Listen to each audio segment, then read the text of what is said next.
আসসালামু আলাইকুম এভরিওয়ান, আপনারা সবাই কেমন আছেন? আশা করি সবাই ভালো আছেন। তো আজকে ছিল 20তম রোজা, আমি করছি 20তম সেহরি। সবাইকে রমাদান মোবারক।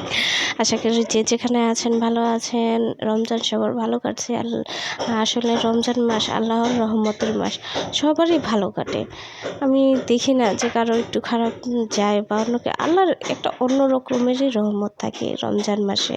আল্লাহ পাক সবাইকে ভালো রাখুক, সুস্থ রাখুক, এই দুয়াই করি। যে যেখানে আছে তাদেরকে আল্লাহ পাক হেফাজতে রাখুক। অনেককে আল্লাহ পাক অনেক বিপদ দিয়ে দেয়, যেমন আমাদের যে মুসলমানগুলো আছে, ফিলিস্তিনিরা, ওরা খুব কষ্টে আছে। জানি না কেন আল্লাহ ওদেরকে রহমত দিচ্ছে না, ওদেরকে হেফাজত করছে না। আসলে আল্লাহর মনের ইচ্ছা আল্লাহ পাকই ভালো জানে। তো আজকে আমি খাওয়া দাওয়া করছিলাম মাছের তরকারি, পাঙ্গাস মাছের পেটি, যেটা আমার খুব পছন্দ। এটা দিয়ে তারপর ছিল ডিম ভাজা, তারপর ছিল শাক, যেটাকে কচু শাক। হ্যাঁ, আমার অনেক পছন্দ। কচু শাক খেলে নাকি শরীরের রক্ত স্বল্পতা কমে, রক্ত পরিষ্কার হয়। একেবারে গাছ থেকে আনা, কোনো কেমিক্যাল ছাড়া গাছ থেকে গাছ কেটে আনা। আম্মু আজকে খুব কষ্ট হয়েছে, কচুর পিছে আসলে অনেক খাটটা লাগে। তো আমি কিছুই করিনি। আমার তো একটা খুব ভালো গুণই আছে যে আমি খুব ভালো খাওয়া দাওয়া করতে পারি। তো আমি সেই খাওয়া দাওয়াটাই চালিয়ে যাচ্ছি। তো আমার খাওয়া দাওয়া দেখে সবাই আশা করি আপনারা আনন্দিত হন।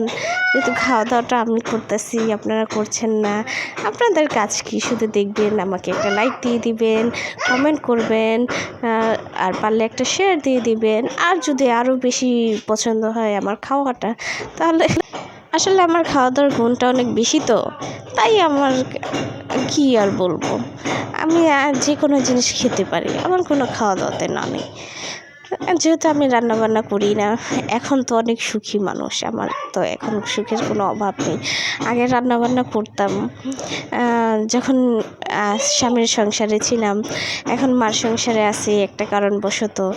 তো আম্মু রান্না করে, আমি শুধু বসে বসে খাই। এর চেয়ে আরামদায়ক সুখ আমি তো জানতামই না। মানুষ যখন গর্ভবতী হয় তখন তার যে সুখের অভাব হয় না, এটা আসলেই সত্যি কথা। তো মা বাবা এই সময় আমাকে অনেক সাপোর্ট করতেছে, এটা আমার জন্য অনেক বড় প্রাপ্তি যে না, আমি আসলে অসহায় না। আমাকে দেখাশোনা করা যথেষ্ট কেয়ার নিতেছে। আমি তো অনেক বেশি খুশি আল্লাহর কাছে।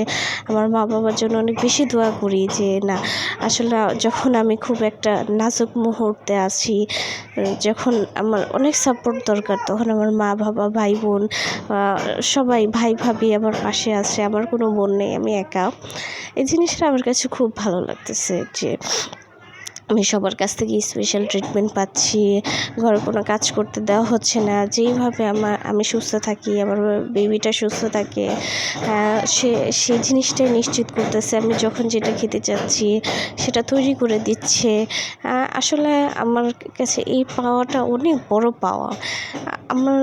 আমি খুব খুশি। আসলে মা বাবাদের এমনই করা উচিত। মেয়েদেরকে যখন আমি শুধু দেখতাম যে মেয়েরা কত প্রেগনেন্সি টাইমে কত কেয়ার পায়, তো আমি সেই কেয়ারটা আমার হাজব্যান্ড, আমার শ্বশুর শাশুড়ির কাছ থেকে পাচ্ছি না।